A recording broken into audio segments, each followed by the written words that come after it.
कुरुक्षेत्र में कौरवों और पांडवों के बीच 18 दिन तक घमासान युद्ध चला था। एक ओर धर्म के लिए लड़ने वाले पांडव थे, तो दूसरी ओर छल कपट और धोखा देने में माहिर कौरव। उन्होंने छल से युद्ध जीतने के लिए एक रणनीति बनाई। उनकी योजना थी कि वो अर्जुन को युद्ध में उलझाकर चारों भाइयों से दूर ले जाएंगे और फिर युधिष्ठिर को बंदी बनाकर युद्ध जीत लेंगे। अब युद्ध वाले दिन कौरव सेना की एक टुकड़ी अर्जुन से युद्ध करते हुए उन्हें रणभूमि से दूर ले गई।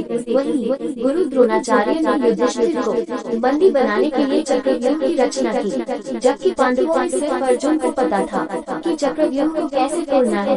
अर्जुन के दूर जाते ही गुरु द्रोणाचार्य ने पांडवों को ललकारते हुए कहा कि या तो युद्ध लड़ो या फिर हार मान लो।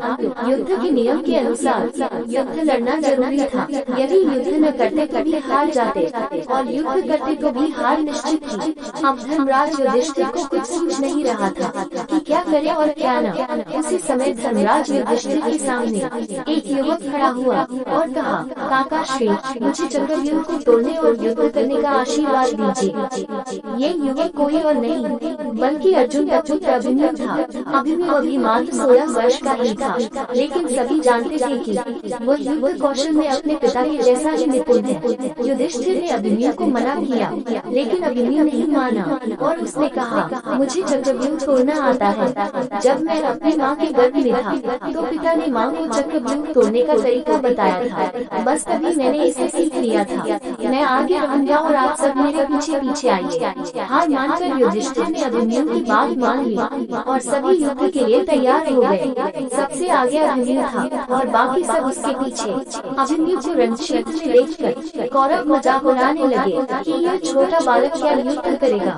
लेकिन जब उन्होंने अभिमन्यु की युद्ध कौशल को देखा तो उनके पसीने छूट गए। आगे बढ़ते हुए अभिमन्यु ने दुर्योधन के पुत्र लक्ष्मण को मार गिराया और चक्रव्यूह में प्रवेश कर गया।